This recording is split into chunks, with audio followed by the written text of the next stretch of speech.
Hey Hollywood, pay your fucking creatives. Ladies and gentlemen, and variations thereupon, this is Modern Escapism.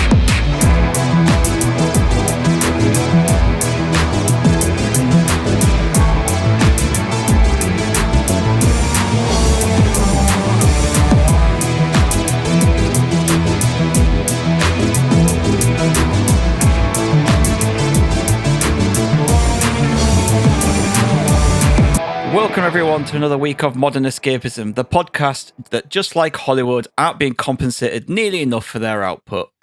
My name is Stig, and I'm back after another week. After missing last week, I'm jumping into the hot seat as your special guest host this week, because this next man is ill.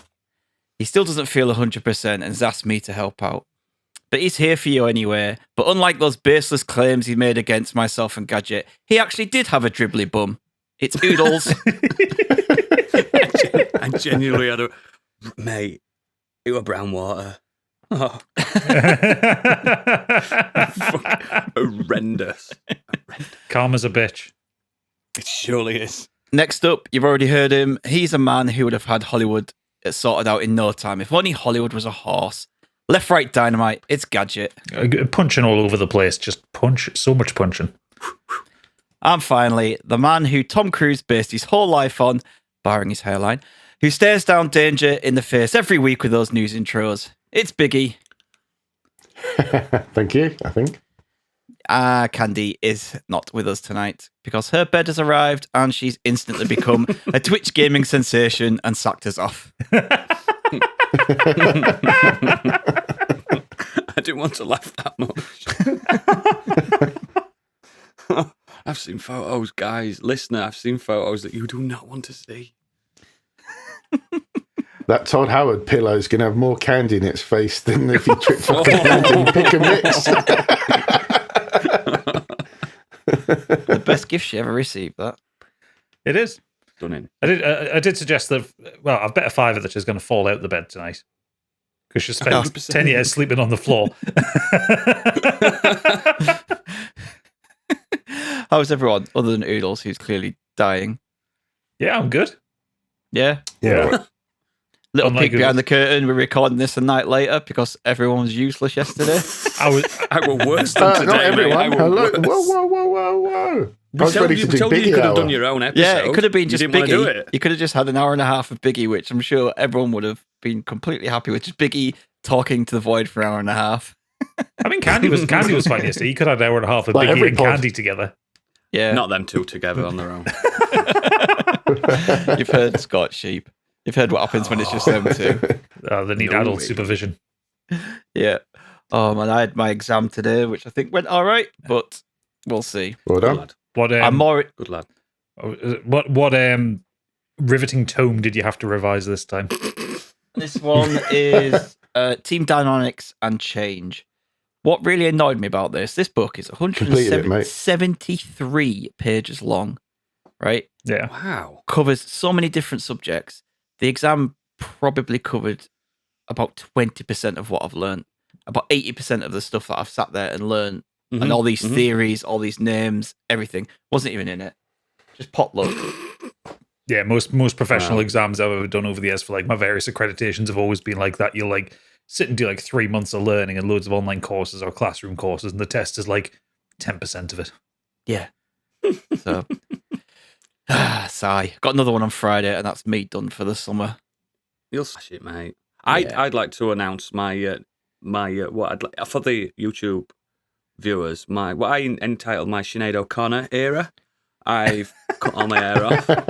Yeah. Nothing compares to me, and I'm enjoying it. You're I'm right. enjoying Nothing does getting quite out. compare to you. You're a law unto yourself. I'm enjoying getting out of the bath and shaking my head dry. You almost look like me and Gadget now. You're just fucking wandering around the house like a shaggy dog, just shaking the water off. She told me over the day, she went, "You still need to dry your hair with a towel." I went, "No." Yeah, I now have the longest hair with You do? out of the boys, anyway. you do, mate. But mine will grow back in about 3 weeks, and it'll be longer than yours. Probably. I'm still comforted by having the longest beard.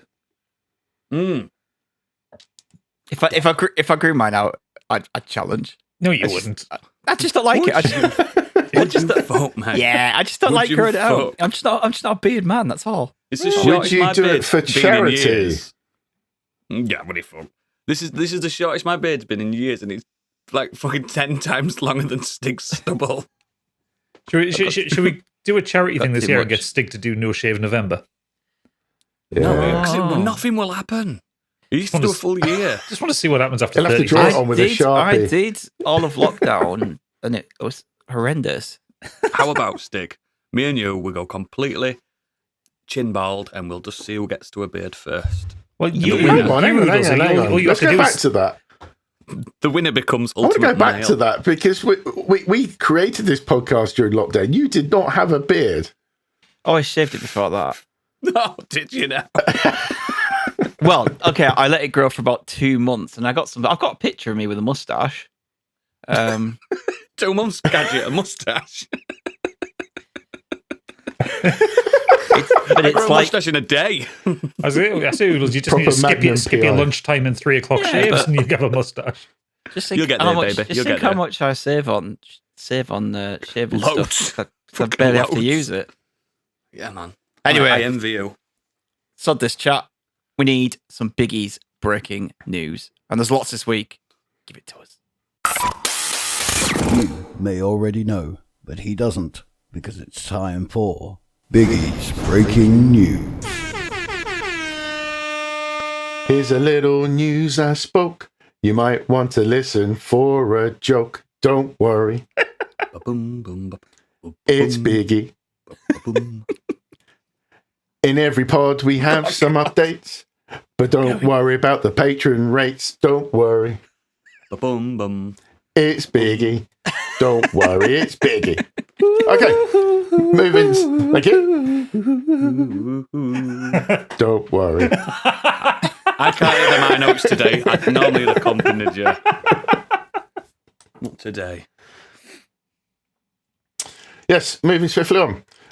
Here we go. Microsoft wins FTC fight to buy Activision Blizzard. Yay! It's done. Has it? A California Yay. judge, a California judge is allowing Microsoft to close its acquisition of Activision Blizzard after 5 days of grueling testimony. Microsoft still faces an ongoing antitrust case by the Federal Trade Commission, but Judge Jacqueline Scott Corley has listened to arguments from both the FTC and Microsoft and has decided to deny the regulator's request for a preliminary injunction. As this was announced, Sony Group Corporation, their shares fell as much as 2.7%. What? Yeah. May as well die. And then, hadn't ironically, they? Over. almost as soon as this was announced, Microsoft has signed a binding agreement to keep Call of Duty on PlayStation following the acquisition. So there you go. A It was lot all of for people nothing. keep saying it's not about Call of Duty. I mean, it clearly fucking is, isn't it? Mm. That's all they care about.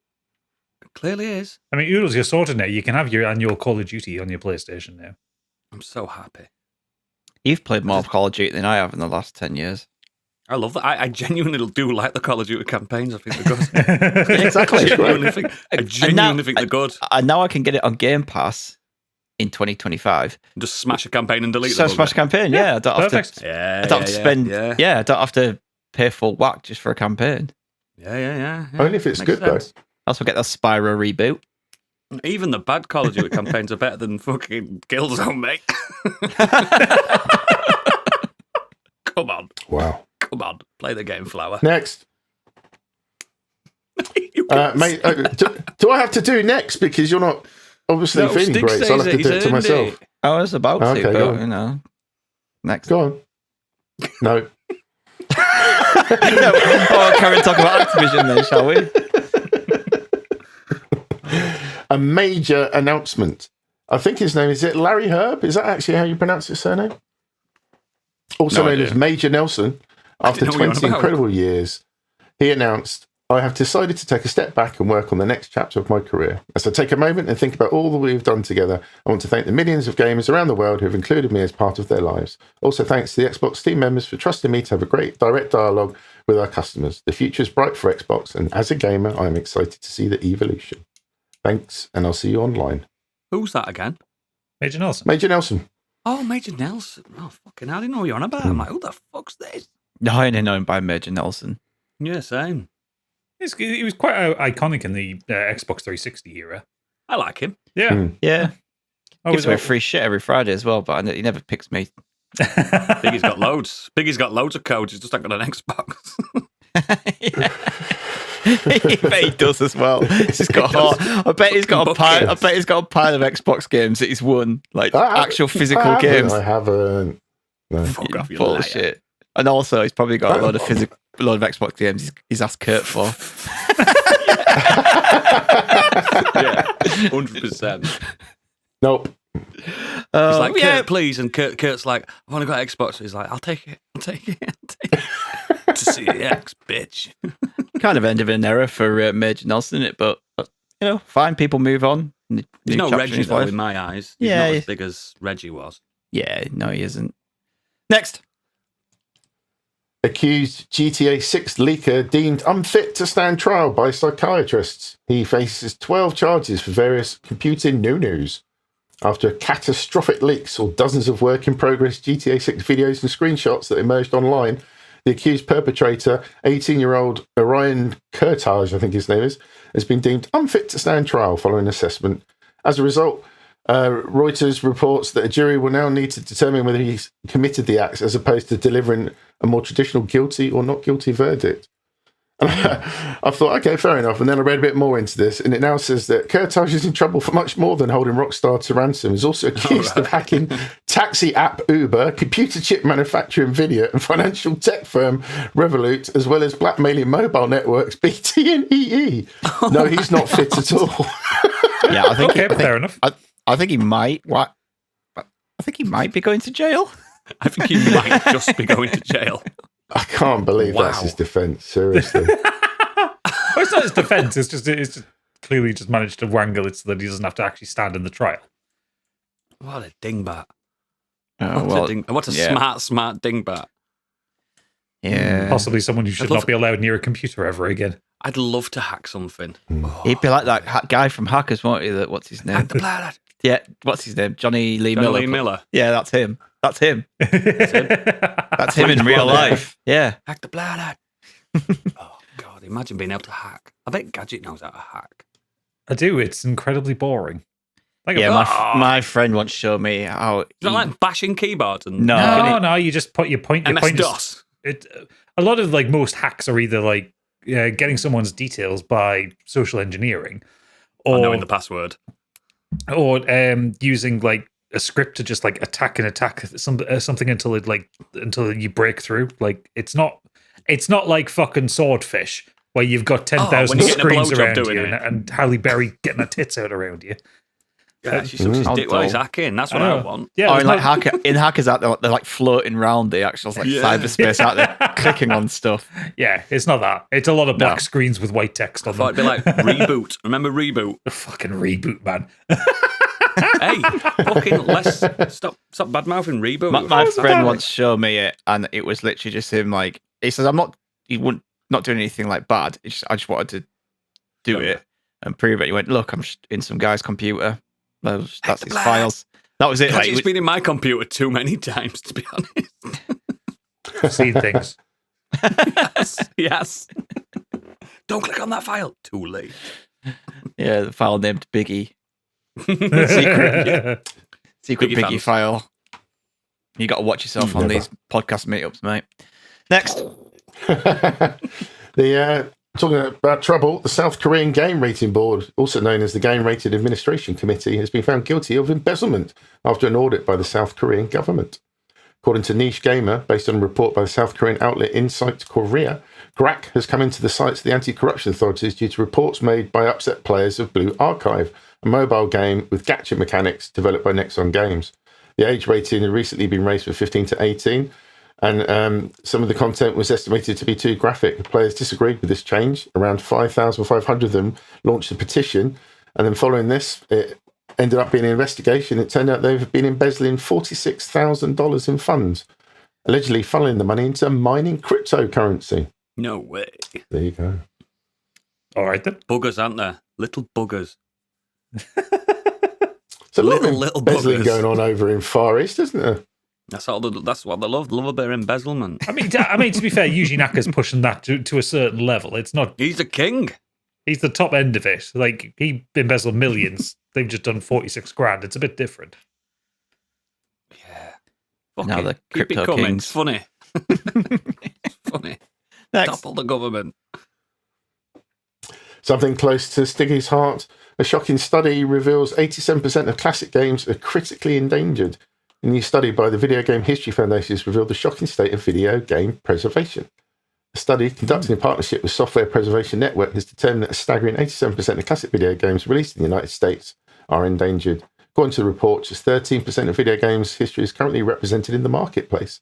This means nearly 9 in 10 classic games are only accessible via original hardware, visiting a video game library or resorting to piracy. This is why you need physical media. Yes. And why I keep saying it over and over again, even now, even with modern games, because 10, 15 years down the line, if these games are just put out on servers, what's to stop them just pulling them and getting rid of them? Like Disney did with all those like films and TV shows recently. You can't access them anymore. I can't watch Song of the South anywhere. Not that, but like it might have failed and only been a one season thing, but that Willow got pulled and literally it was made, watched, and then Disney just got rid of it. Yeah, Like, it's gone, hasn't it? If you do that, start doing that with games, then you know a lot of people like to play retro games and go back and play them, don't they? Yeah. In many years' time, what we're playing now, people might want to go back and play, and they can't if there's no physical media version of it.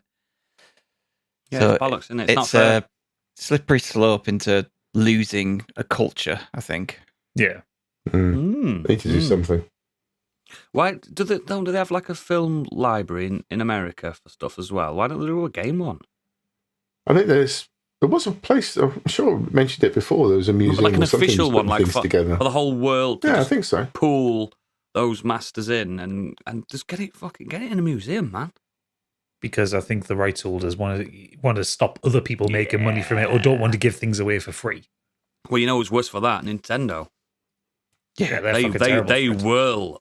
They will hold like the master copy of a game and then re-release it 10 years later as a deluxe edition with no changes. Like, They £50. do like to do that.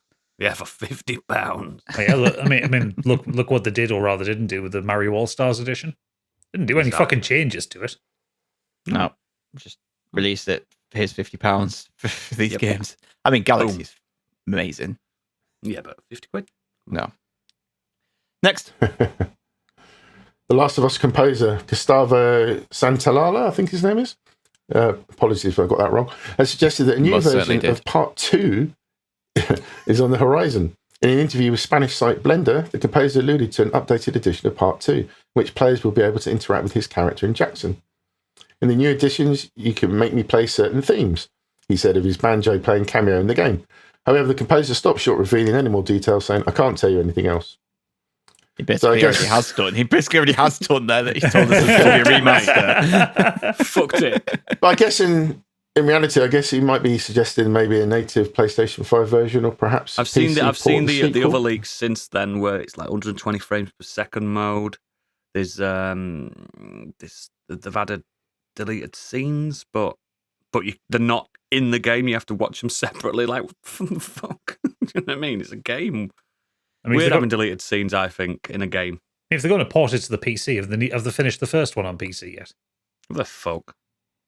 I just, I mean, it could say, like, what's the point? Because it's there, PS4, you could play that on the PS5. But, Yeah, in 60. like, the difference between The Last of Us and The Last of Us Remastered, that was, you can tell the difference between the PS3 and Substantial. PS4 version. So, Substantial, I'm guessing this is probably, I don't know, because the PS4 is a big leap, wasn't it? Whereas the PS5 isn't. So, I think I'd be I don't know. bit miffed with it if they did it as like a Charge $70 full whack. if they charge a full whack and do a $70 release. Because the part 2 came out just before the PS5 dropped. I mean, it's literally a few months before. 3 years now. But yeah, much like the original Last of Us did PS3 to PS4.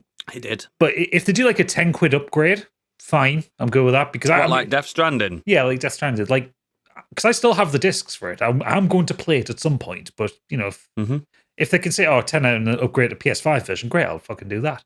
I don't want to pay 70 quid to play it. No. But this is what they're doing in it until we get whatever Naughty Dog doing next. Got no games, have we? Another remaster version of Part 1. Yeah, I mean, they've not. They said they weren't going to work on something new, aren't they? But they've not released any details of really of. They've still got The Last of Us multiplayer that they said they would do, which seems to have spun off into its own thing. And people are going to just not be interested in that by the time that comes out. That's been so long now. It was deeply average in the first game. No, factions were good, but it didn't have a long as an add-on. I'm convinced. Not as a full game. I'm convinced that they're working on The Last of Us 3, and they're not. They're saying, "Oh, if we find a story, we'll do it." But I'm pretending. Yeah, I'm convinced they've got a team working on that, so it's ready for. By the time this TV series catches up with the game, that comes out, then we film the next series of the TV show, and it all. We don't end up with a Game of Thrones situation, basically, where they just have to make something up. That's what I'm going with. I'm convinced they know. Okay. Yeah. Next. Over to the world of film and TV. As Stig already alluded to, the Screen Actors Guild strike. Actors have joined the writers on the Hollywood picket lines, including Jason Sudeikis, Susan Sarandon, and thousands of other actors have joined screenwriters for Hollywood's biggest strike in more than 6 decades. Actors will not appear in films or even promote movies during the stoppage. Great. Major films in production, including the Avatar and Gladiator sequels, may be affected by the shutdown. No. I mean, it would be so sad if Avatar and Gladiator sequels ended up being cancelled because they lost the budget. Deadpool 3, though, aren't there? See, that's not good news. Like, Hugh Jackman spent all that time probably getting back into shape, and now like, Hugh, we need you to carry on just staying in shape for the next God knows how long. Whatever. Indefinite period. Damaging your 50-plus-year-old body. Yeah, just keep working out, keep eating all that chicken. This might kill you. Yeah. If you like figures, about 160,000 performers stopped work at midnight of the strike. I didn't want to do the podcast yesterday. Solidarity. Joining the 11,500 members of the Writers Guild of America. Oodles, you can't say that because you'll go to prison for that, because we're not allowed to do solidarity strikes in this country thanks to Mrs. Thatcher. Oh, Hey. Now. The studios and streamers. Hey now. Look at that. The studios and streamers have reportedly have no intention of negotiating with the Writers Guild for several more months. The end game is apparently to allow things to drag on until union members start losing their apartments and losing their houses, a studio executive told Deadline. That's nice. Yeah, that has not gone down well. That is pretty much, I think, the reason why the actors decided to jump in. Yeah. They heard that and they're just like, "Are you fucking for real?" And like, right, we're jumping in. Have you seen Ron Perlman's response to that? Yeah. He went full Sons of Anarchy with that one. Yes, he did. He was not happy with that. He's like, everyone knows who it is that said it. Like, and from today's announcement, SAG AFTRA National Executive Director Duncan Crabtree Island, wow, that's a name, passionately went into more details about what Hollywood studios offered in regards to the AI issue. In that groundbreaking AI proposal, they proposed that our background performers should be able to be scanned, get paid for one day's pay, and the company should own that scan, their image, their likeness, and for people to use it for the rest of eternity in any project they want, with no consent and no compensation. Nope. Fuck No way. right off with that. Fuck right No off. way. Do you know No what? I was way. reading some stuff on Twitter as well. There, some like part-time actors and like up and comers, people trying to get the leg into the business and that. But like, we've worked on shows where we were scanned and we had no idea why, and now they're like, a lot of them are just like, we're worried that this is why. Like, and now they're just going to own Samuel our L. likeness. Jackson Just shove us in referred the to back that of for it. working on Marvel. Yeah. Did you on the AI bit? Did you see that? Oh, I was going to tag it into you on TikTok. Someone did a 5-minute podcast between two AIs. It's fucking atrocious. But they were like, "This is the future of podcasts." I'm like, if you touch my radio, fuck off. And right now, AI is crap because it can only use what has come before. What exists. It can't think of anything new. It has to take what has already happened and existed and try and reformat it into something new. Simon Pegg was on about it, saying AI does not have an an emotion. It doesn't have No. experiences. It doesn't have breakup experiences. It doesn't have grief and trauma that writers and creators put into their work. It can't do that. You've seen those fucking look at the credits for Secret Invasion. They look shit. Created by AI. Are they? There's no love to it. No. You've seen. There's no- there's some of I've the told you Oodle sent before, me we're on artists, TikTok. innit? Like God, yeah. absolute nightmare fuels where people just put like Awful. they put like a scenario in like Oh god, Jeremy Clarkson eating pencils, and it's fucking nightmare fuel. He's like, these are the greatest pencils in the world. Because AI Just isn't that good, but They don't know. the problem is them wanting to push that concept and that And he'll go, technology. here's Richard Hammond. He's a dick. He's a dick. He's Yeah. a dick. He's a dick. They're funny, but I think the AI proposal that they're talking about, obviously, it's disgusting, but it's the whole point of using AI image generation to put extras in the background and stuff like that, so they don't have to hire Turn it all them. off. Um, Turn it off. which I don't like. What I do like though is just seeing on Twitter and TikTok and Threads and whatever, like all the people who are supporting it and all the actors who are coming. Like, I do like that the big actors, the multimillionaire actors, are coming out to support it as well. It's not a fuck you got mine situation. They're all And they're involved. losing a lot of money because they are earning a lot of money. Yeah. Well, but it's also like like Matt Damon is supporting. He's put together a fund for jobbing actors them who Yeah, to help keep them paid during this. So it's like it comes back to it, and it's good that they're doing that. And I think ultimately the actors will win because now the actors and the writers are off. That hasn't happened since the 60s, I think. We've all been there. content. It's very hard to act. It is very hard to fucking act. Even a background actor, it's very hard to fucking act. I did. I think I read this interview of Brian Cox, and he said that this could go on for almost a year. If they stand their ground and just say that we're not budging until this is resolved, this could put production on many things. Have you seen that prediction, that stat that they're saying something like, if this carries on, there'll be a full week or two or something like that without a single release on anything, even digital stuff. And it'll be the first time since the mediums existed that there won't be a new release. I think it'll be like January or something like that. good. I can finally catch January. up. January. That's what I said. Finally catch up on my 700 film watch list. No, but when you think about that's insane. It's good though because Since that time you first went to cinema, Biggie, with that train, there's always been a release. Yeah, but what it means as well is if they drag it out these studios and we're unwilling to budge, if they've got nothing to put on their programs, people are just going to be like, well, unsubscribe. Yeah, people are going to they're not going to go to the cinema. They're going to lose trust in it, and they're just going to be like, well, you're not putting anything out. Disney are already losing money. Like Indiana Jones is set to lose a lot of money. Yeah, Warner Brothers are taking an absolute bath on the Flash. Yeah. Yeah, fuck that though. Okay. Yeah, Well, I mean, still, the Flash is going to end its theatrical run with less money than Green Lantern did. Yeah, it's mad. Like, they're losing money, and that's fucked up. They need to come to a compromise. Otherwise, they're going to get to a point where they have no content, and customers will go, "Well, fine, I'll just do something else." What bothers me though about this is like people that consider themselves cinephiles on Twitter, on Threads, saying, "Oh, they're just being petty." I'm like, if it's a medium you love, support the people that are helping that medium exist. Yeah, even if you are, and I don't think anyone listening to our show would be, they're just rich people like the actors trying to get more money. They're not doing it. They don't need the money. They're doing it in solidarity of the people who can't afford to just not get paid, because they were there at one point. That was them at one point.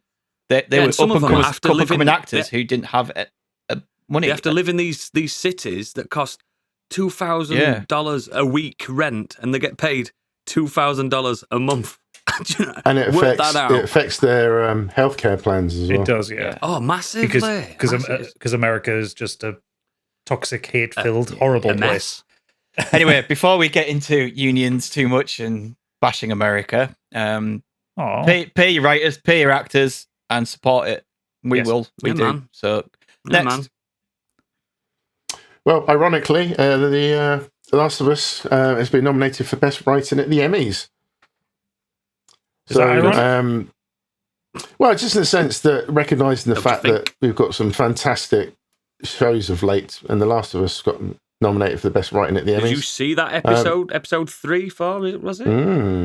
It was episode 3. Well, yeah, but I'm just wondering where the irony is. No, never mind. Well, I think that's lost. I was going to get into it, but Craig Mazin has also confirmed when it actually when it gets going. He's confirmed that The Last of Us Part 2 will be split into 2 seasons for the HBO series. The show will not end with season 2 unless people don't watch it and it will get cancelled. People watch it. But, I watched season 3 is planned as well. I loved it. I loved that first season. Yeah, there's no way you could do that game in 1 season. No way. Nope. In 9 episodes. The game is basically 2 games in 1 anyway. Yeah, it's too, like... If they follow the same... I hope they follow the same path. I do. Because it's more effective that way.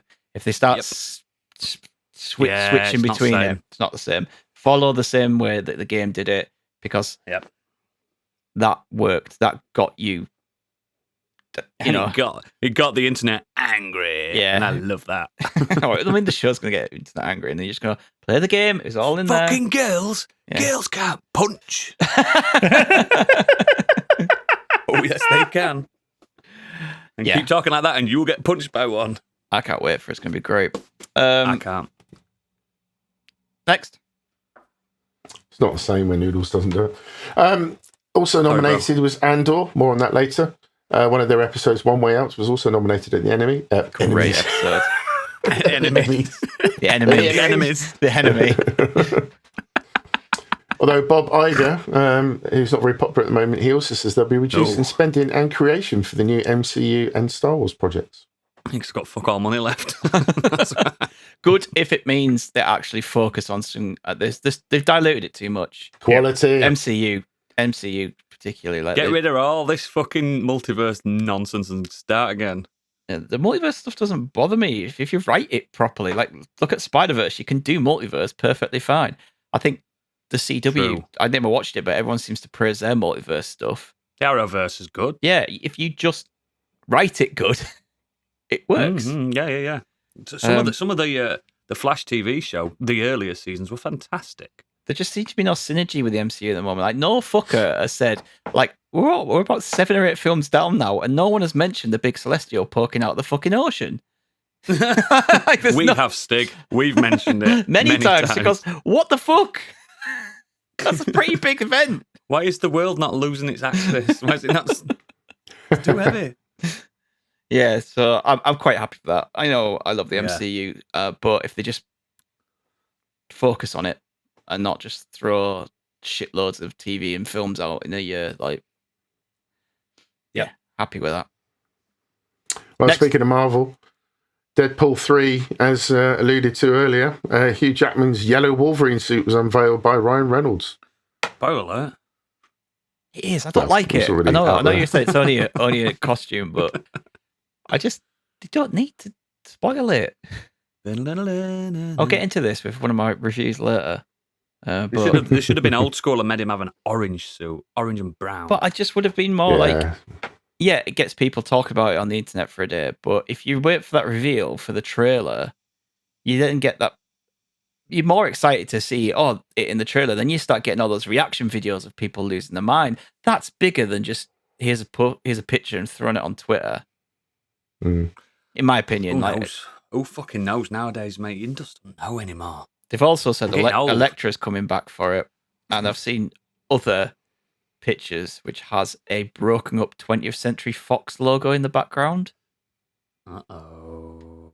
So on the Empire podcast, they were discussing the potential of, is this going to be like Deadpool pulling the Fox characters officially from the Fox universe into Disney? I know what they're doing. And I don't want to spoil it. They're doing Days of Future Pool, aren't they? That one of the runs that he did, where Deadpool literally went into Days of Future Past, that arc in the comics, and just stole everybody. That's what they're doing. And I've just clicked on. Yeah, it's Days of Future Pool. That's what it's going to be. They're pulling the Fox characters into the MCU. That's funny. Yeah. Next. Well, this has made Stiggy happy. James Cameron has announced there's a new Alita Battle Angel movie in the works. Good. You got your wish, mate. I enjoyed the first one. It wasn't amazing, really, but I really enjoyed it. And it had a little. I liked everyone in it. Yeah, it had a little teaser at the end that was there was a sequel coming. Good bit of anime cinema, innit? I just wish he was directing it and putting his effort into that. Yeah, And just offer some high concept sci-fi. Yeah, it's very anime. It's very cinematic. It looks weird in places, but it's supposed to be. So it's not dropping the ball in any. It's a solid, like, I think it's like a 7 out of 10 film, mate. Yeah. Sorry, yeah, it was enjoyable. I liked it. Yeah. Next. Better than the Mortal Engines. Remember that one? I said next. I like this new stick. Superman Legacy, as mentioned last week, some more casting has been announced. Nathan Fillion has been cast as Guy Gardner. Isabella Merced with a proper bowl cut as well. Is it? Yeah. Oh, yes. Bang into that.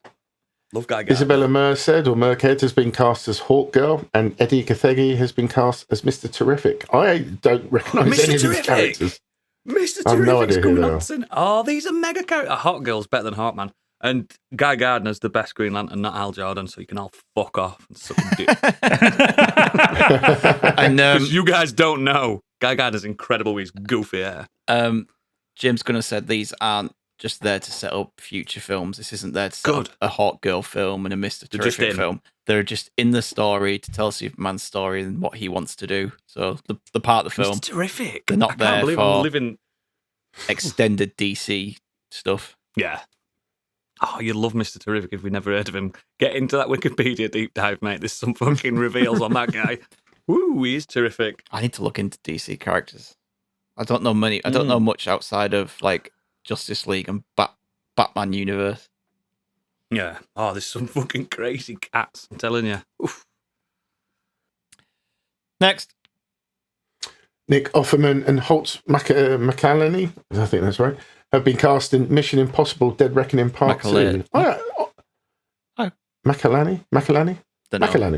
Yeah, we'll go with that. I was surprised by this because I actually assumed they'd done a back-to-back filming for the Mission Impossible, but obviously no, because first one was like plagued by COVID, like they were on and off it for ages. So and by Tom Cruise wanting to do mega stunts 4 times in a row. Some of them stunts look insane. I'm not a massive Tom Cruise fan, but I respect some of them behind the scenes I've seen. That man's a fucking. Well, he's an idiot. What's it, the bike off the cliff one? Because that's the big one that's going around. He did it 4 times. Yeah, five times. He's a fucking idiot. He doesn't need to do it, but he's like, no, I'm doing it. I've got a bit of some like newfound respect for the man. Yeah, well, apparently it's doing well, isn't it? Two very good actors, so happy with that. Something like $240 million budget, and it's already done $280 million as of today already. I think it's about 3 opening weekend. So. Yeah, it's doing well. Yeah, they had to start a bit earlier because of Oppenheimer and Barbie, because Oppenheimer's taking all the IMAX screens off it this week. So they decided to release it. It's a Nolan film. It's going to happen, isn't it? He owns IMAX. They decided to release it on a Monday rather than a Friday. Someone I know is doing the double bill. They're watching Barbie in IMAX and then Oppenheimer in IMAX. Oh, you've got to do it the other way around, surely. Yeah. I said that. I said you're gonna go home depressed. Yeah, you got to go up home like after watching the fun film. Yeah. He's like, he's gonna go home after seeing like 25 million Japanese people being obliterated by an atomic bomb. Oh no! Do you know what I mean? You don't need to see that. Oppenheimer, lunch, Barbie. So it's the Boom Brunch Barbie. Yeah. The BBB. Yeah. In fact, I think actually I need to book my tickets. I think Pip and I are going to do that this weekend. I'm not doing Barbie. I'm off to see Oppenheimer. I've already booked it. I'm going to do both. They've both. I can't be fucked with Barbie, mate. They've both reviewed really well. Isn't Barbie at like 100% on Rotten Tomatoes or something? Yeah. An hour and a half, 2 hours of Margot Robbie front and centre. No, well, no, you twisted my arm a little bit. On an IMAX. Yes, but my wife's in Oppenheimer, and apparently she's nude. So it's going to be all right. Talented and beautiful. Thank you. Anyway, next, any more? Is it Hayao or Hayao Miyazaki? I want to get that right. His final movie, How Do You Live, opens with $11.3 million yen, I guess, in Japan. No, that would be US dollars. 11.3 million yen is like 15 quid. Fuck off. I haven't made more than that. It's just right now. I just looked at it because it said in Japan, which threw me for a second. Someone's It is Studio converted it. Ghibli's second highest opening in the country. Wow. It's badass. Good. It looks really good. It Yeah. looks really good.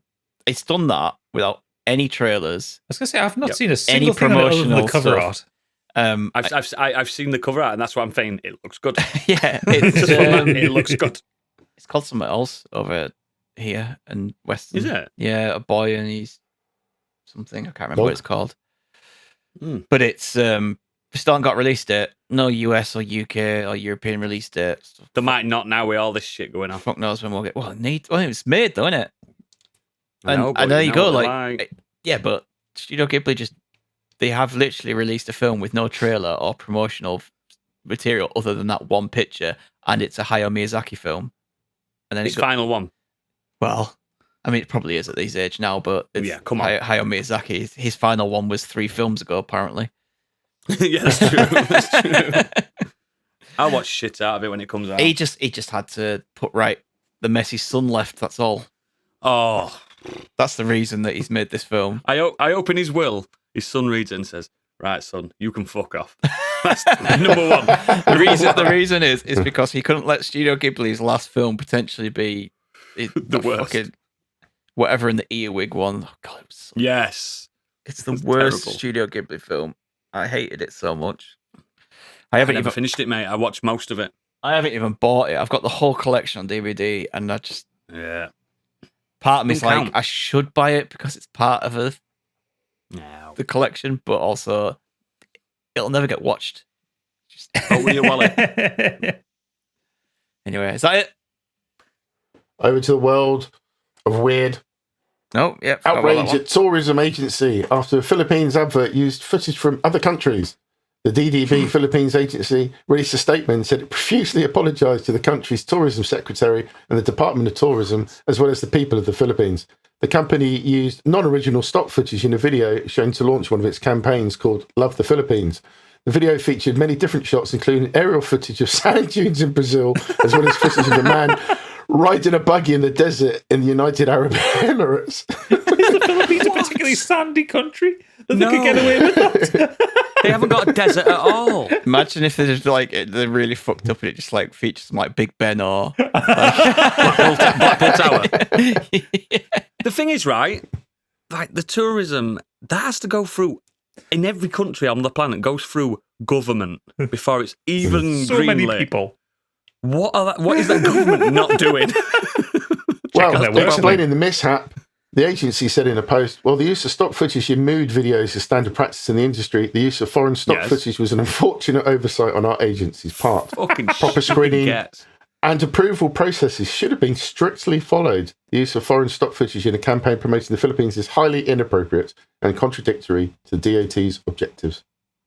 Idiot. they should just blame it on AI. Such a beautiful country to go and see anyway. They clearly Why left would they it, waste it? They've clearly left it to the intern on a Friday afternoon while they all went to the pub. Or the AI. Or the AI. Yeah. The AI's Seems coming to like- get you, Oodles.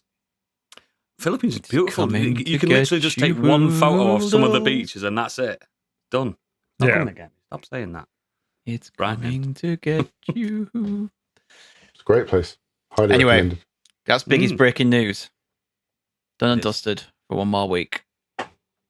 Right, we're going to get into the Nexus. It's a reviews week. So we're going to talk about what we've done the last 2 weeks. So I hope you've all done something because you've had plenty of time to crack on. And Yeah, because I Jesus. wasn't here last week, I'm going to go first. Cool. So I went to see Mission Impossible Dead Reckoning Part 1. Ooh, just talking about that. Yeah. So this is obviously the return of Tom Cruise. It's Vin Rames, Simon Pegg, Rebecca Ferguson are back for what is described as their most dangerous mission yet, like every other film. Always described as their most dangerous mission yet. And this sees them being tracked down by some kind of new weapon that threatens humanity. Don't really want to get into any spoilers on what that is or who that is or anything like that. I bet it's AI again. Because it is Always like AI. a massive kind of spoiler to get into that. But yeah, I thought it was great fun. Like really exciting film. It's not my favorite in the series. It's probably my third favorite because I don't think it comes without its flaws. But like the action is incredible. Like the set pieces, as you'd expect. The stunts. We've just been talking about the stunts. Like, they're amazing. That car chase with the Fiat, I think it is, isn't it? That little mini car. Looks fucking that's awesome really in the great. trailer. The characters are. There's just the character. If you've watched the last few Mission Impossible films, you know what the characters are like. They're really good fun. There's a lot of comedy between them now as well. Like they riff off each other like a lot better than I think they have ever done as well, which kind of breaks things up a bit, which is really kind of welcomed. They've not gone too MCU with it. No. It's like it's not quippy and like, oh, this is a sad moment, but oh look, here's a little one-liner. It's just it's the perfect little bits of comedy in there. Hayley Atwell is like now joining the kind of franchise. She is really good. She plays off Tom Cruise off really well. She plays a thief who kind of gets caught up in all of this business because she's great. She's paid to steal something that obviously Ethan's after and the bad guys are after and all that kind of thing. So she kind of gets embroiled in it all. The villain is really good. He's kind of this relentless like hitman. He's the match to Ethan. Basically, he's a man that Ethan seems to be afraid of as well, which is good because you don't often get Ethan Hunt being afraid. So he's met his match with this villain. There's some really good moments of tension in it as well, which you don't really get in a lot of modern day blockbusters. Like, you compare it to something like Fast X, there's like no tension in that whatsoever. It's just set piece, and all that. Like even the moments of peril, there's no tension there, is there? I have one issue with that very quickly. It's just that it's the last bit that you probably see in most of the trailers. It's the scene where they're hanging. I think it's in a train, and the hanging is the train breaks up or whatever. And I hate it when the lead characters clearly got hold of somebody and they shout out "hold on" as if there's going to do anything else. That gets used every time in those scenes. It's like, why you say hold on? Of course they're going to hold on. Yeah. Just say I've got you or something. Yeah. Just not hold on. He kind of does in that moment. I won't really get into it. But yeah, there's like I said, the action, the stunts, the characters, everything's like that's brilliant. But there is a few things I didn't enjoy. I wasn't massively keen on the plot. It's very on the nose for today's world. The MacGuffin that they're chasing there's a lot of it, and there's a lot of sitting in the rooms talking about said MacGuffin over and over. Like this conversation about the thing they're after, this key, is just had about 4 or 5 times with different sets of people. So as an audience member, you're like, yeah, we know all this. You don't need to keep going over it just because it's a new character in the room. So, and there's like a trick that they play a few times, which gets a little bit boring. Like they do it a few times towards the beginning of the film, and it's fun, but then it just keeps getting repeated over and over again, which I thought was just a bit too much. People turning up in the right place at the right time. It's a real bugbear with me in films where the protagonist knows all the information, but then the antagonist seems to know all of that too somehow. Do you know what I mean? And they just turn up. Bad intel. Yeah, there's these agents chasing Ethan, but they always seem to know exactly where he is. But they're always there too late. It's regardless of the fact that it's Ethan and his team sat there working out what they need to do next. Somehow, these agents have got that same information. Where they got it from, I have no idea, because the information is what Ethan's just gathered. Do you know what I mean? It's a bugbear of mine in the film. Some people might not care about it. I know why it's done to just drive forward a bit of action and, give the characters a bit of agency, but it's the same thing. You get in a horror film where Michael Myers is chasing someone. They're fucking pelting it somewhere. They got hide in the building and hide in a toilet cubicle, but he's behind the door. But he just happens to know exactly where they've gone despite only walking after them. It's like that. Craig Tui, who was on our podcast, I was talking to him about it. When he came on for the horror month. He coined a phrase called the linear forest, which is no matter where someone is in a forest, like the path is always, they could run left, right, and center, but the bad guy always takes the linear path and meets our hero. Doesn't like matter where you go, doesn't matter where they go, they're going to find you. And that kind of happens with this, and that just kind of annoys me a little bit. Yeah. But I get why it's done. It's just, It's for cinema, mate. yeah, I know.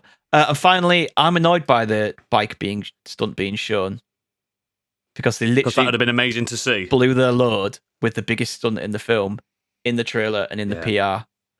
I've literally watched that scene about 500 times because I adore that little making of they did. Yeah. That should have come out. Sensational. That should have come out now this week. Yes. I get that it's PR, but this film doesn't need to sell you on that Tom Cruise is going to do a big stunt. We know he's going to do a big stunt. Yeah. There's loads of other. This has got to be his best, his biggest. There's that. I think hanging on the edge of the plane was bigger because that has the potential for. He really did that, and all I Yeah. watched that as Yeah. well. Yeah. I want to watch these films. I should watch these films.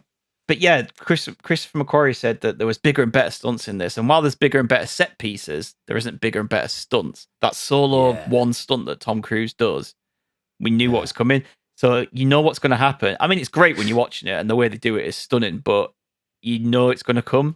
Whereas if I was sat in the cinema and I didn't know that moment was coming, You'd be like, I'd be like, "You fucking crazy bastard!" Because I'd have known. I would have known watching that he's actually done that. But yeah. Other than that, it's brilliant. There's some homages to Uncharted in here. Apparently, that was completely not on Macquarie's mind because he's never played the games, never seen the games. It's just that because he's not a fucking gamer. the train sequence that Biggie's alluded to. There's a helicopter sequence, like in those are kind of coincidence. Yeah, they're just coincidences. But it's a nice little. It feels like a homage to Uncharted, but apparently it wasn't. Lots of Tom Cruise running. He runs around Venice. He really fucking runs. He's good at running. But yeah, I really enjoyed it. It's just another great addition into the Cruise and Macquarie Mission Impossible, and I actually found it quite funny that I've seen Fast X this year, and there's two set pieces in this film that are pretty similar to that, but not in a bad way. It's just, it's one of those. What are the chances that they Fast X did a chase sequence in Rome, going down the going down the steps in Rome, and they did it. And also Vin Diesel went down on a motorbike. And there's something towards the end of the end of the film that's like, it's very similar, and it was just one of those ones. If you've seen Vin the Diesel film, would never do that. Yeah, it just gave me a chuckle to think. Just jumped into space on a bike. Yeah. Hey, Tom Cruise is going to go to space, isn't he? He's already said one of his films is. So he did the Vomit comic for one film. I won't put it past Dead Reckoning Part 2 going into space somehow, just so he can do it. But yeah, Tom Cruise in International Space Station. It's your typical Mission Impossible fare, so really, really enjoyable. That was me. So, Oodles, what have you been up to? Quite a few bits, actually, but the main thing I have done this week, I can't talk about because that's for a different podcast. I've watched another Harry Potter film, but less said about that, The Birthday. If you are a patron, Kenny Potter. I forgot to mention it last time, and Stig had a right go at me. Didn't you, Stig? Yeah. Sell that shit, boy. It literally, over the internet, spanked me, big style. But yes. On that note, I've been watching Harry Potter with my daughter. We're up to film 4. So I am going to listen to your podcast now that I've seen the movies. Oh, good. And you're one of those jammy gets that doesn't have to pay for it. But yes, I'm not going to even give you a hint of what I think about that, the third Harry Potter film. The other things I have been doing, I played a little game called Pokemon Violet for about 3 hours. I don't like it, guys. You don't like it? I don't like it. I think it's shit. I know some people liked it. I think I'm done with Pokemon, me. I like the 2D ones, the old school ones. Yeah. I like that. I like going through your gyms, and this is like a non-linear open world thing. Didn't you like Arceus? I did like Arceus, yeah. Yeah, so maybe it's this new style. But that's not the same because you don't do gyms and stuff in Arceus, you know what I mean? That's before that kind of culture existed in that world. It's the first game canonically, you know what I mean? This is... I've never played a Pokemon. Oh, just play it. My favourite one's probably Diamond, which I think it's like the 4th iteration of it. I think it peaked at that. Diamond and Pearl, and then it just went... But everyone likes Gold and Silver. I've only ever played Red. Yeah, same here. It's great. It's great. I got... On a dud. Hooked on that. No, I got actually bought a Game Boy and Pokemon Red to play that, and I was it's fantastic. obsessed with it. Like up to Yeah. like 2-3 in the morning, sat there under my bedroom light just playing that. Like, Yeah, I liked them all up in Diamond and Pearl. Like, it never got for me. It's just been diminishing returns ever since. Arceus was a nice little refresher, but yeah, I'm not very keen. So if anyone wants to buy it, let me know. I'm always trying to flog stuff. The other thing, another thing I didn't like as well, Secret Wars. I've been watching Secret Wars and I don't like it at all. see, this interests me that you said you don't like this, because you've often talked about you enjoy stuff where Yeah. people sit in rooms and talk. Yeah. And there's a lot of sitting in rooms and talking in this show. Yeah, there is. It's basically, it was built for me, but the problem is I don't care about these people that are in this room talking. Do you get what I mean? I like Samuel L. Jackson's Nick Fury. I feel like he's lost his Nick Fury edge, though. I liked him as leader of the Avengers and stuff like that. He's meant to be, and he's meant to be a bit different. He's meant to be, yeah. I like Ben Mendelsohn, because I will watch him just fucking read the phone book. He's great. Fantastic. Emilia Clarke's not even terrible. I just think they've squandered this great idea. One of the best comic book arcs ever. This would have been squandered it. This would have been better for the overall phase arc rather than the multiverse. Yep, I agree. So what have they done then? Is it not based on the comic at all then? A little bit. They've modernised it. Obviously, Secret Wars is supposed to be like a Cold War play, isn't it? When it came out, the Cold War was still warm, and everyone was shitting themselves about hidden enemies and stuff like that.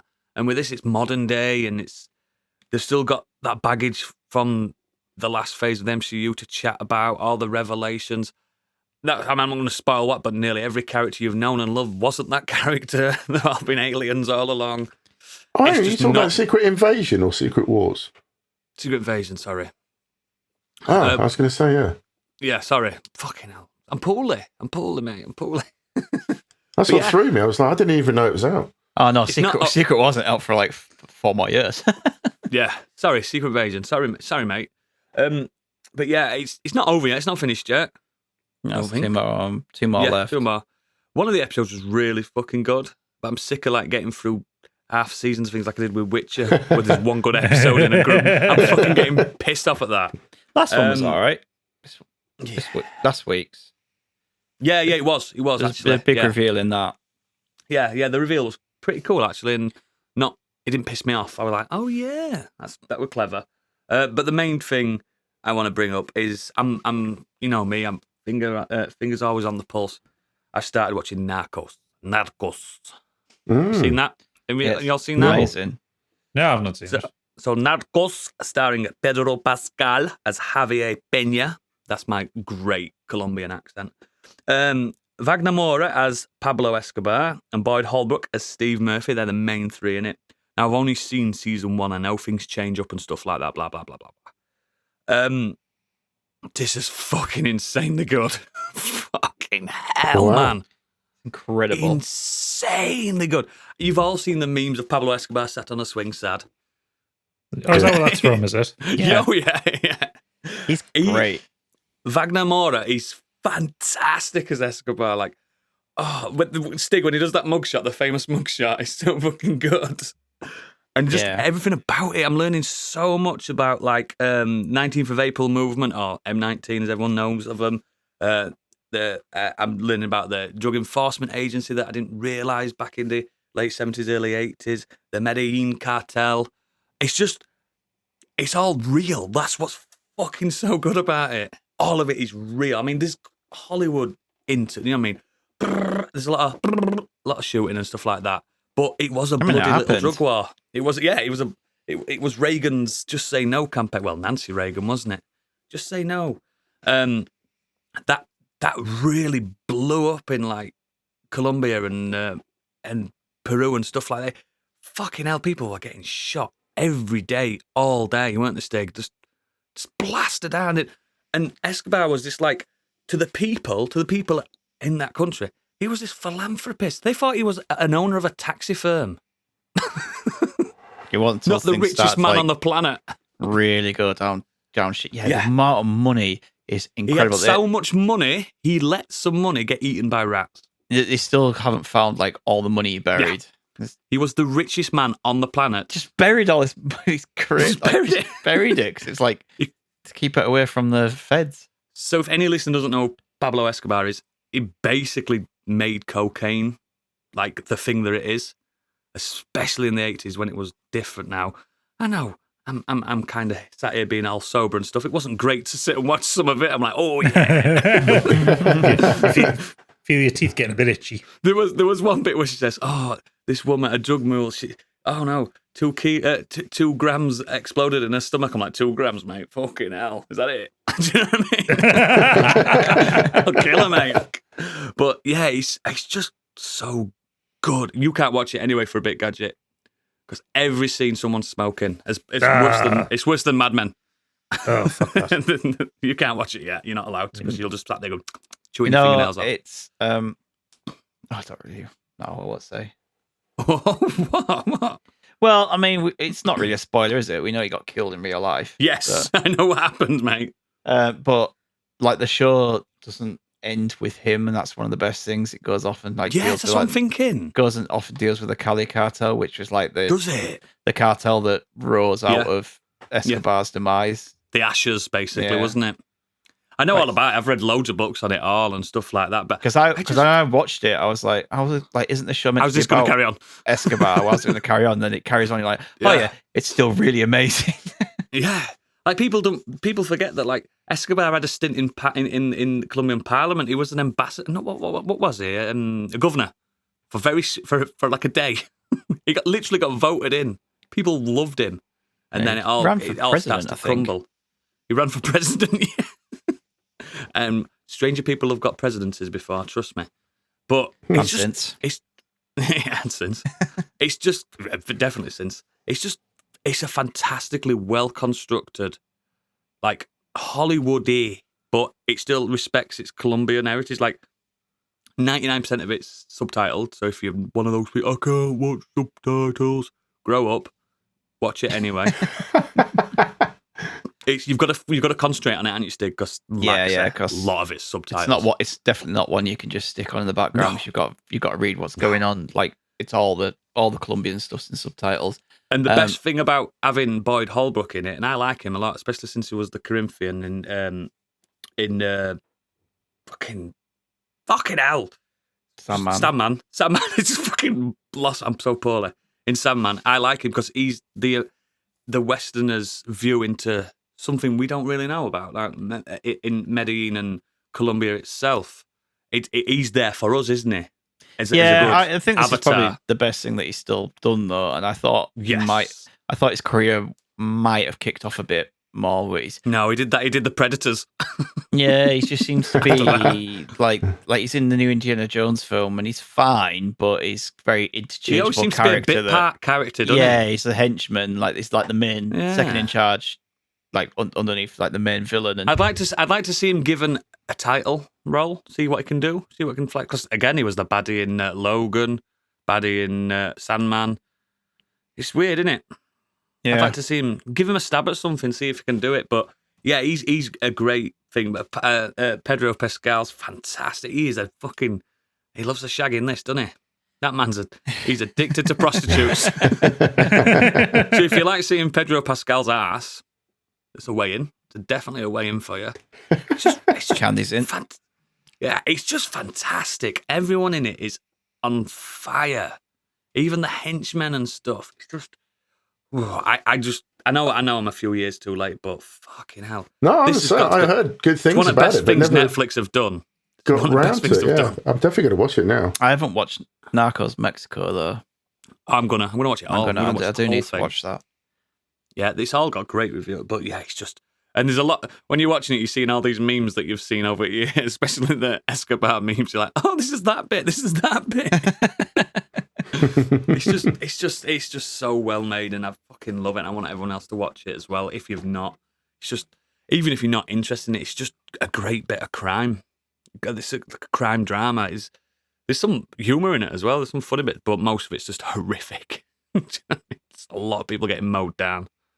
But yeah, that's been my few weeks, mate. Good stuff.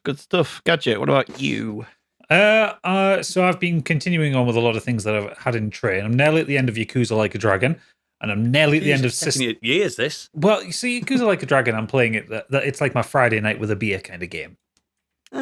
So I'm not playing it all the time. I'm nearly at the end of System Shock Remake, which is fucking good. My only complaint with that is there was one thing I forgot from the 90s. It's when you're going through, the game will give you bits and pieces for a code you need to enter at the end of the game. And I forgot to write the fuckers down, so I had to go right the way to the start of the game and grab them all again and work your way back through the whole fucking facility. You should have just Googled it. No, it's random. All the codes, all the codes in the game are randomly generated for every player. Fuck. So all the guides tell you where to find the codes, not what they are. Yeah. so I had to go right the way to the first level of the game and right the way back up again. Thankfully you can, but Jesus Christ. But the main thing I want to talk about was I've watched, and we're a little bit late on this, it came out at the back end of last year, but Pip and I this week watched the last season of Staged.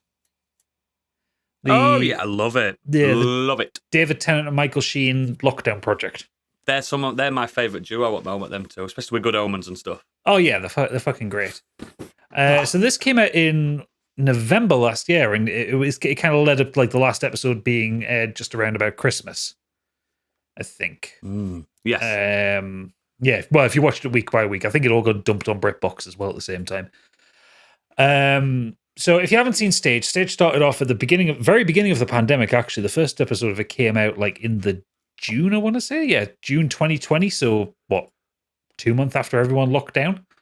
And it was a project for them to actually have something to do and to create some entertainment. But it was the two of them dealing with the pandemic, talking over a laptop, over Zoom, rehearsing a play. And farcical chaos comes from it. So good. Yeah, so good. Second series came out in 2021 and dealt with the success that came from that, like them reacting to the success. Yeah. And then a year and a half later, season 3 comes in. Now, season 3 is a little bit different. Because it starts off with Simon, the producer director of what they're doing, trying to get Michael and David to agree to a Christmas staged version of a play called 6 Characters in Search of an Author, which is it's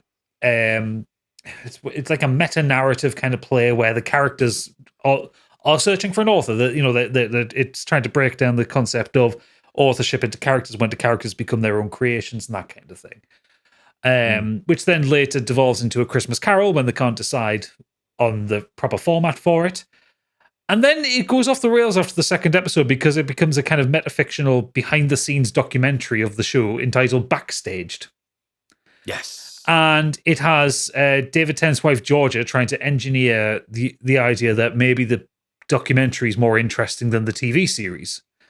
And doing things like they get into a writer's room and think, okay, we've got the first 2 episodes done, so we need a third one. Guys, start writing. You've got a meeting with the BBC later.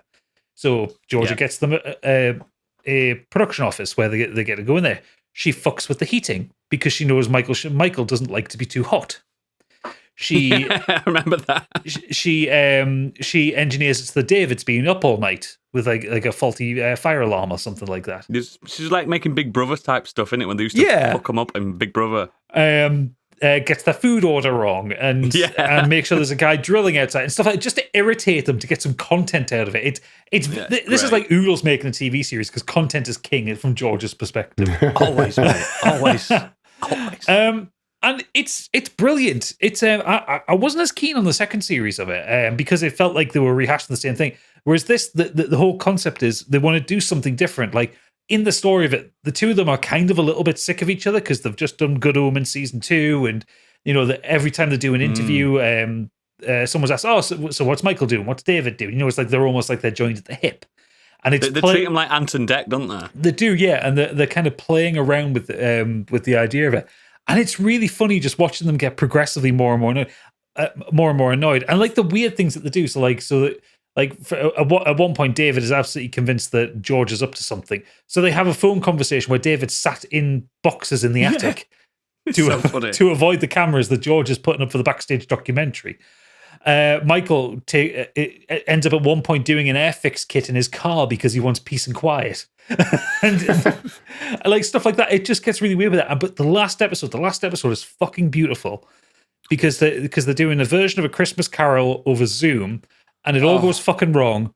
Been there. But Know that feeling. We did it before them. yeah, there is a kind of brutal honesty to it, like between them, because I'm treating them as they are screaming at each other, aren't they? They are screaming at each other, but no, they get this openly brutally honest moment between them, and I'm treating them as characters because they're fictionalized versions of themselves. They're not really playing themselves, and they love each other in real life. Yeah, the disagreements that they're having in the show are not the disagreements they have in real life.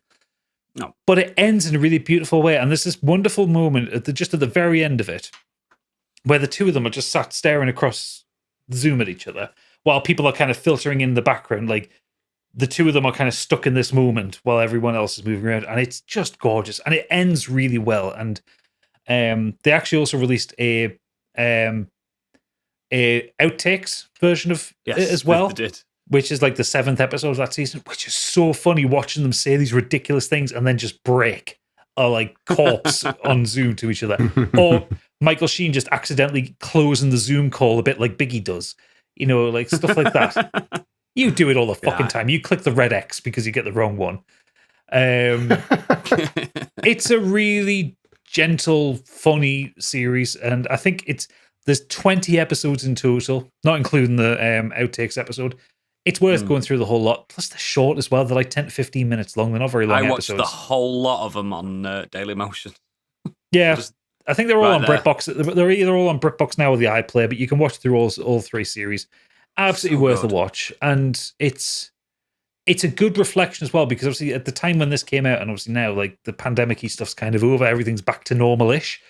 It's interesting to see the way they talk about how they started in 2020 versus where they are, and how everything's evolved from that. So yeah, I really enjoyed it, and I think it was a nice, interesting, and farcical way of wrapping it all up. I love them both too, especially like the remarks on the English and stuff, because one's Welsh, one's Scottish. It's like, I just think it's badass. I just think it's a great concept when there was nothing else to do. Yeah. I think it's perfect. I think it's on par with the Steve Coogan and Rob Brydon, The Trip. Oh yeah, where just every episode is them sat at eating a dinner. I just fucking love both of those things. And I love it. It's perfect for you, because it's two people talking at each other. I just got enraptured by it. I think it's a great show, and everyone should watch Staged as well. Yeah, agreed. So yeah, that's my fortnight. Excellent. Just leaves you, Biggie. Nothing. Yeah, cool. so I finally got So next. Oh, please. Stop bullying him.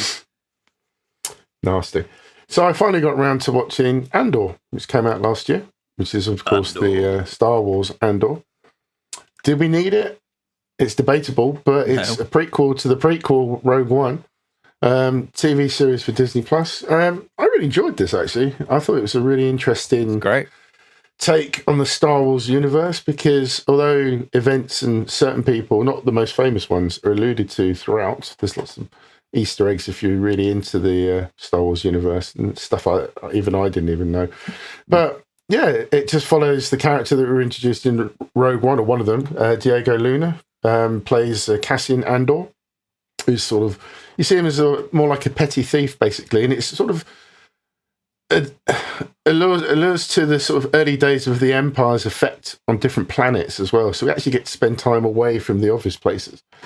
And I just liked it. I thought the production values were really good. The effects are fantastic. There's obviously a lot of work went into this. But they've got loads of great character actors to sort of bring a bit more depth to the roles. You've got Stellan Skarsgård, Fiona Shaw, Denise Gough, who I thought was brilliant as Dedra, one of the Imperial security bureaus, I think they're called, investigating bureau. But yeah, it basically follows him as a petty thief, Cassian. You get a little bit of history of his early events. He gets adopted by Marva, and he ends up selling dodgy parts that they find from the Empire for money. Ends up getting noticed by the Empire, looking into what's going on.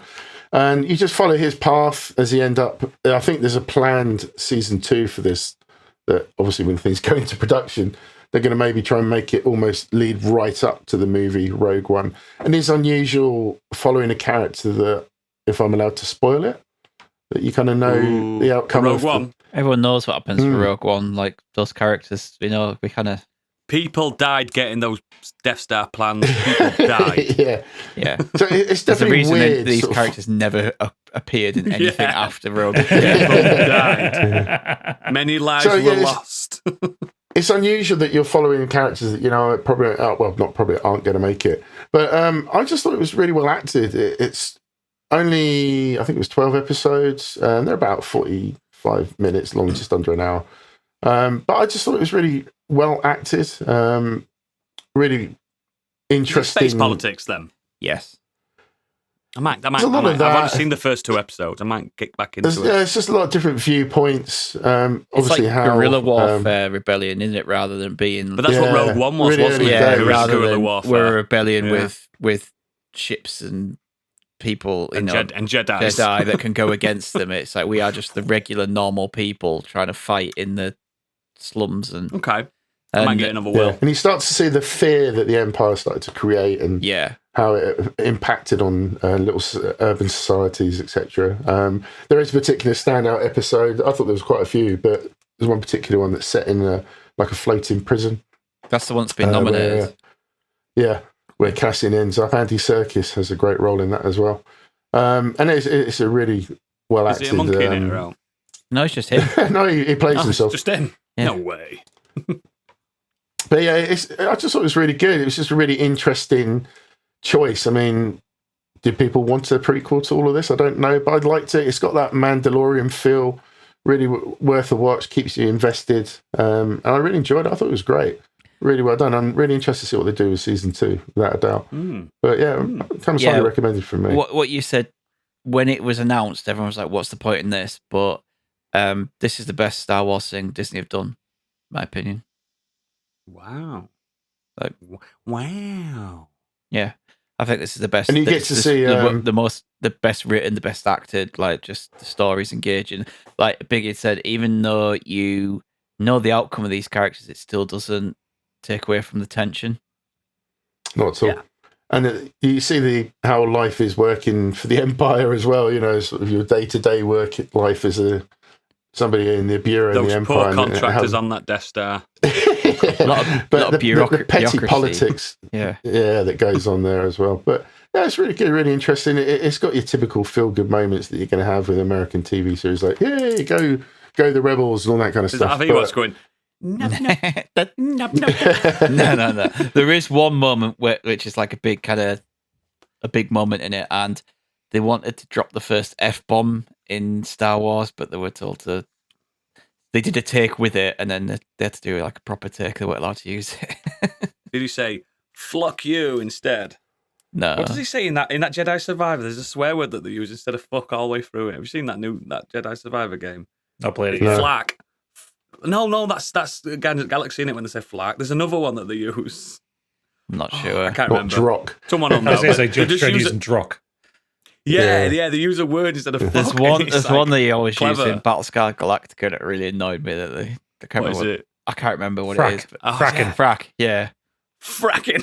Somewhat close to fuck, but they say frack. Yeah, Yeah. just- Frack off. Mother fracker. yeah. Fracker. I agree though. I think I do. I think it's really good. Really worth your time. This one. I'll get a will, mate. Yeah, I'll get a will. And there are obviously other creatures, species, aliens, etc., but they're sort of more in the background, but it just kind of helps to create that sort of feeling that there's a universe out there. And like you say, it's not on the same planets that we used to. It's not Tatooine. Just makes things... No, I mean, Coruscant. Is it Coruscant? Is that how you pronounce it? Coruscant. That That is makes the an galactic appearance, but capital, though, so that makes sense that that's there. yeah, because Mon Mothma is in it, but early days as a right. senator, and you got that sort of politics side of things going on. But she's Any Jar Jar a double Binks? agent. Darth as Jar well. Jar? No, none of that. You've even No. got a likable droid in there as well. B2 Emo, he's really cool. Voiced B2 by emo. Dave Chapman. He is emo. You are too emo, mate. B2 emo. That's He next. is He's a a little- bit emo. Does he brush his fringe to the side? But It he's a wasn't a little busted phase, up Mom. little droid that is really supportive to Marva, and he's got his own personality, and he was very likable. But yeah, I really enjoyed it. Like you say, if you started watching it, Oodles, I'd continue if I I watched the really first enjoy two it. and I can't remember what came out instead. And I just was like, yeah, I'm not going back. But I've got time. I've got spare time now. We only do Nexuses every 2 weeks now. I've got time. Yeah. Mm. Great. That's everyone. But Candy has actually dropped us some feedback. She has, Cool yeah. shares. Cool shares. She says, "Hi everyone. Sorry I'm not on the pod this evening. I spent the day building the fucking gamer bed, and it's absolutely finished me off. The thought of having a shower and putting makeup back on at this point is an absolute no. Don't let anyone tell you I've got the shits. My arsehole is fine." She's specifically put that in there. Mine's not. This week I watched an A24 film called Pearl. Until writing very this, I was thoughtful. completely unaware that it's a sequel to another film called X. So while you're all chatting, I shall be lying in my new gamer bed and catching up on X. Pearl is set in 1918 during World War I. She is stuck at home on a farm with her overbearing German mother and severely disabled father. Her isolation leads her to live inside her own head, a place where life takes place in glorious technicolor and offers her the chance to dream of a world outside of the farm. So This is where Candyland. this is where things take a turn for the stabby, as Pearl struggles to deal with the reality of war, isolation, and her own needs and desires. It's a horror thriller presented as an homage to 1950s classics, using visuals that could be taken from The Wizard of Oz, the soundtrack uneasiness of a Hitchcock film, and characters that look like they're from the American Gothic art. Pearl is super fun and quirky. It's written by Maya Goth and Ty West. Maya Goth also taken the lead role, while Ty West directs. Its visual horror is reasonably tame for the most part, the real horror taking place in Pearl's mind. I really enjoyed its quirkiness.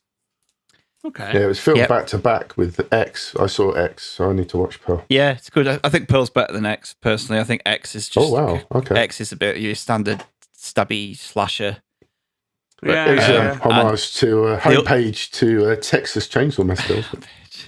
Yeah, except it was old people managing to take out a load of like young adults. Which I thought was a bit but this is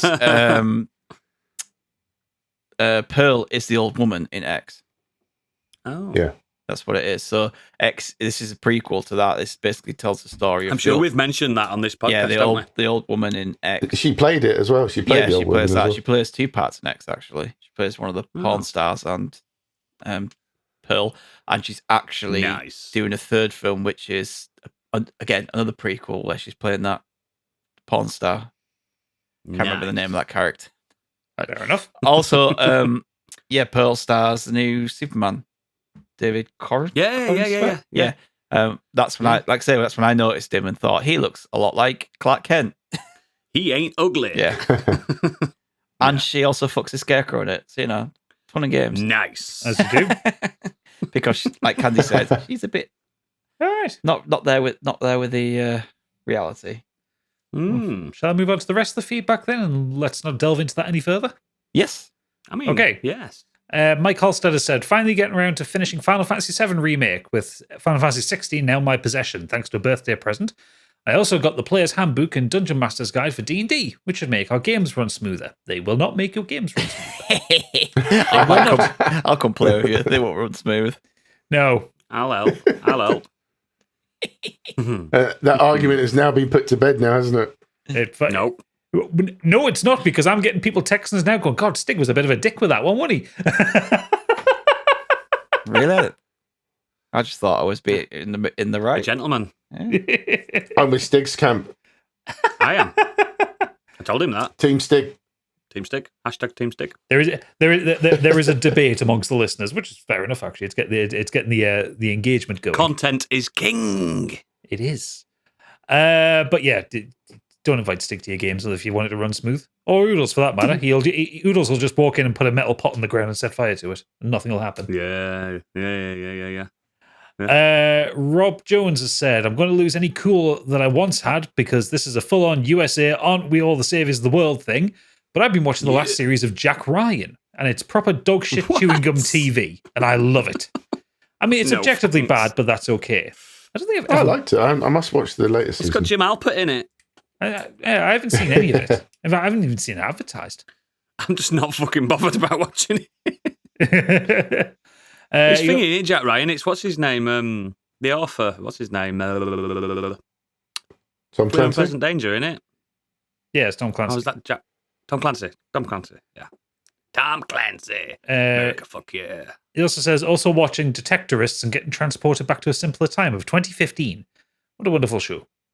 Someone else has messaged me about The Detectorist today. One of my pals. They said, you like Yeah, I this. started watching that. I must go back to that. That's how they talk. You like this. I'm going to watch it. Stand by for the diseased ramblings of Super Natty Cat. She says, this week me and Stuarticus read the original Paddington Bear. It's a 10-minute read and Stuarticus scores it a 10 out of 10. There's peril. Paddington falls into a jam and cream tart and can't get out the bathtub. He does. Oh, He Paddington. does. There's Oh, he's a mystery. bugger. He's from darkest Peru but won't indulge further. And overall, it's very cute. I, on the other hand, have in between letting a tiny human eat my boob, play 30-minute stints on Fall Guys and forgetting how frickin' addictive it is. There's a ton of new free content and costumes, and you don't forget how to play it, even if you've not played in several months. I also tried The Lies of P, and whilst yes, I managed to get to the end and I thoroughly enjoyed it, I found it difficult to get into the Souls-like gameplay in short stints, or when attempting to watch Stuarticus so he doesn't jump out of a window while playing. And then she goes on to give some feedback and say, I also loving the Candyland feature. I second the idea of strapping raisins to the Titanic to lift it from the depths of the ocean. Think of all the films where this technology had been around. It would have ended much, much sooner. Deep Blue Sea, Finding Nemo, Castaway, Titanic. Don't think they tended to carry a lot of raisins around with them, though. We've got some anger to discuss about that in the green room. Fair enough. Her and Candy are just like, They're the same person. Chaos. yeah. Madness. You ever Absolute seen the two of them in the Have they same ever room at been the seen same in time? the same room? Yeah. No. Evil. Incarnate. Xenos has said, I started playing Elden Ring. Perhaps unsurprisingly, I'm not very good at it. One of my friends managed to direct me to Florida, by which I mean Caled, and I now have I like that. I now have a meteorite staff and the ability to throw rocks at people, but I'm terrible at dodging. I'll get used to it eventually, but right now I'm just trying to work out where I'm actually going. And he says, and yes, I did survive getting out of Caled. Florida. It's That makes so much sense. oh yeah, it's very Florida. Also worth pointing out that RKG started their retry playthrough of Elden Ring this weekend. Over there. Yeah, first episode's like 2 hours long. I like them boys. I Yeah, like them boys. it was a good time watching that. Watch the live premiere of it. Should go back and play that at some point, really. Funny. You should get You'll it. start again now, mate. You'll have to start again now, mate. You forgot how to play Which it. do you want to finish more though, Dragon Quest or Elden Ring? Dragon Quest, you can take all your life to play that. Don't worry about In that. and out Dragon Quest is fine. Yeah. Play that on. Tune in when you want. It will take all your life. You will. Too many other games. Elden I Ring's know. In fact, I know gone that's the problem I'm having. been This and is why gone, I I'm think. trying desperately to get through some games because in August we've got Baldur's Gate 3 and then That's all my summer's going to be is Baldur's Gate, mate. and then Armored Core 6 at the end of shit. August. I forgot And about then- to play Final Fantasy. I still want to play Plague's Tale Requiem. Still And then want to play September we've got Starfield as well. So the Star Wars think of all that- games. Think of all that luscious Call of Duty you're going to be getting on Game Pass that you're going to have to get through. that's 2025, so that's fine. That's Oh, what yeah. I might Time have to to do do over it. summer when I'm not revising and reading. It's just Well, it absolutely blast everything. Yep. Yeah, I mean, yeah. it sucks. It's Baldur's Gate and Armored Core and Starfield so close You together. need to play FF16 because it's like 30 hours, mate. and That's a you'll Christmas love it, game. you'll- I'm just declaring that's a Christmas game for me. Lovely Okay. 30-hour game, that. Good. Ish. Spider-Man will be Christmas. Oh, fuck. Spider-Man. Bollocks. Okay, last up, we have Angry Kurt. He's saying, this week I was playing some Aliens, Darkness, and shit. I need to finish that. But unfortunately, it didn't really click with me. Whilst I'm sure it's as good as Gadget says, if you're into that kind of game, I was expecting something more similar to XCOM turn-based gameplay. I did say it was real-time all the time, but okay. You did. You told me that as well. So then I moved back to playing some Tears of the Kingdom after receiving the official guidebook in the post, and it's caused me to start enjoying it again. I'm not using the guide for everything, just to give me a bit of direction, as I think I'm the type of gamer that needs some level of guidance or linearity, even when it goes against how many people would want to play this game. But it means I'm enjoying it again, so who cares what others think? Exactly, Kurt. I agree. Other than that, I've been Welcome. working through watching Yep. the Mission Impossible films. I'm watching the third tonight as of writing this. I've not seen them before. The first two were both good in their own ways. First serious, second silly, but good action films. I've only seen 1 and 2, and 2 were shite. I didn't like two. Ding, ding, ding, ding, ding. I still maintain it's my favorite bit of cinema though in two Why do when wanna when they're at the horse racing And the guy comes over to do Gray Scott with a 16 meg compact flash card. He puts in his camera and watches this high resolution animation of a context free virus. I fucking love that. Because I remember in fucking 1999 when that film came out, or whenever it was, going, that's bullshit. Yeah, you have to suspend your disbelief when it comes to the gadgets in Mission Impossible. There's one of them in the later film, but they use this like screen to do something with. Let's remember, this is a series that even in the 70s, people used to rip masks off the face that were like real life fucking prosthetics. So don't worry about it. You got to just say these masks also changed your height as well. Special government agents. They just have money and tech that we've never seen before. I mean, you also have to suspend your disbelief. You also have to suspend your disbelief when it's a fucking John Woo film. Yes. Oh yeah, 2 is a John Woo film, isn't it? There's doves everywhere. Well, I was going to say when he fucking comes out the little bunker prison at the end and there's fucking doves flying out after him. Mate, I haven't seen that film since like 2002. Or the motorbikes coming at each other like a joust and they attack each other Yeah, mid-air. well, this is the thing. I rewatched that because I was like, I don't remember that being very good. And I rewatched that and I was like, nah, it's just the slow motion that is spinning on the bike and he shoots and then they drive at each other and then the bike tires change from road tires to off-road tires. You can physically see that because they cannot drive. You cannot drive on sand like that in road tires. No. You would just fall off instantly, especially at 60 miles an hour. And then they jump off at each other, at which point their bodies would hit and just break into millions of pieces, especially when they then fall another 15 feet down to the ground. And keep fighting each other. Yeah. I need to rewatch that. Oh, God. Funny. That's the feedback. Excellent. Well, that's it then. That is another podcast, another week, another Nexus review week. Lots of things there for you to go off and watch and avoid as well. Just so you know, Candyland. Yes, there is actually. She's actually dropped that in there. I can see it. I didn't know it was there, but it's there. You don't do that bit until after the socials, though, pal.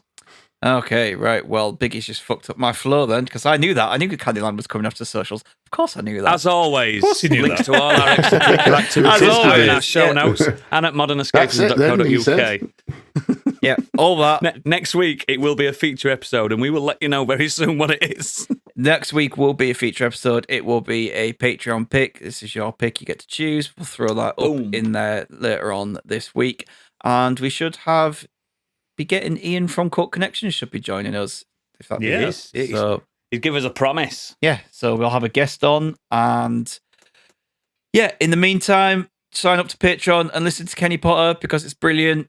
Listen to Too Fast, Too Curious because it's brilliant. And everything else that we do on Patreon is brilliant. So if you we're going to listen to Candyland and listen to her deranged stuff. No, this is what you say. And now we're going to enter Candyland. Yeah. I've never done that. I've never hosted it into Candyland. I nearly said we're going to the green room now, but yeah. Almost instantly forgot that it's Candyland. And this, dear listener, is why I've chosen Stig for this occasion to show you how good I am at hosting. While you die in the corner. Bad. Not that bad. Dying. I just didn't write the end down. Yeah. I don't write nothing down, mate. It's all in here.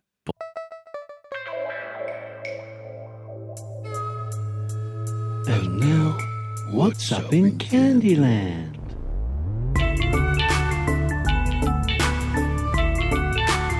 Bullshit. So, I'm not going to do it. I'm not going to do a Candy impression as I read this out, but she has submitted. No. But this is the deranged musings of her head ice poisoned mind. Last June, NASA's Juno spacecraft completed a close flyby of Jupiter and the solar system's largest moon, Ganymede. As it flew past, it recorded audio produced by the electric and magnetic radio waves produced by Jupiter's magnetosphere and their interaction with Ganymede. And she's provided a clip of it, so you can have a listen to it here. She then goes on to say, I'm sure you can all agree that's a banger worthy of Skrillex. Audio has also been picked up from Saturn's rings. And it made me think, Jesus fucking Christ, Candy, do you think our solar system is actually doing some kind of Lunar Vision song contest? She needs to grow up. Like, is this the cheesiest music they can put out, but actually down on the planets, they really don't take the moons as music seriously? Does one moon get nil space point every year because the rest of the solar system doesn't really like them? I feel like our moon would sound like a Blur song. Venus would sound like Lady Gaga. Saturn would sound like Muse. And Uranus would sound like Lordy. Or Oodles. Fucking hell. Oh, dickhead. She's broken in the head, that woman. Yeah, she needs putting down. Have you listened to the sound as well? God. There's no Weird, isn't it? There's no fucking like musical tone or anything in that. It's not musical, it's just sound. There's no mad drop to it, isn't there? No. I was waiting for it to kick in. Wait for the drop. Nothing.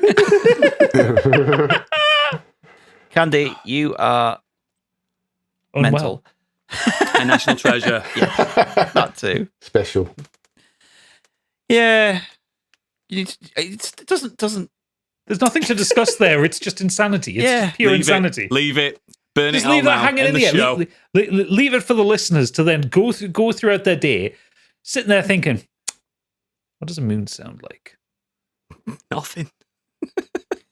Samuel Tarley. Just listen to some intelligent drum and bass by LTJ Bookham. That'll do it. What would That's all you Elon need. do, Stig? What would Elon do? He tried to buy the moon and then charge you $8 to go and sit on it. And with that note, we are going to head into the green room. If you are a Patreon, then this is where the podcast ends for you. And we say adieu. For everyone else, we will see you in the green room.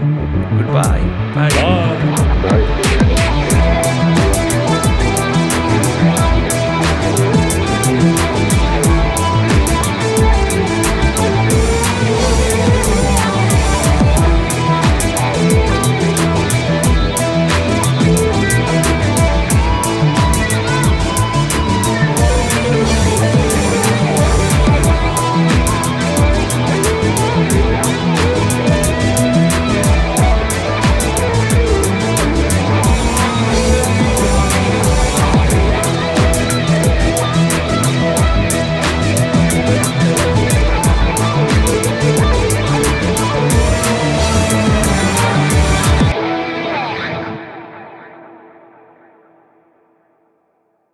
It's ridiculous, but I love my anal bead.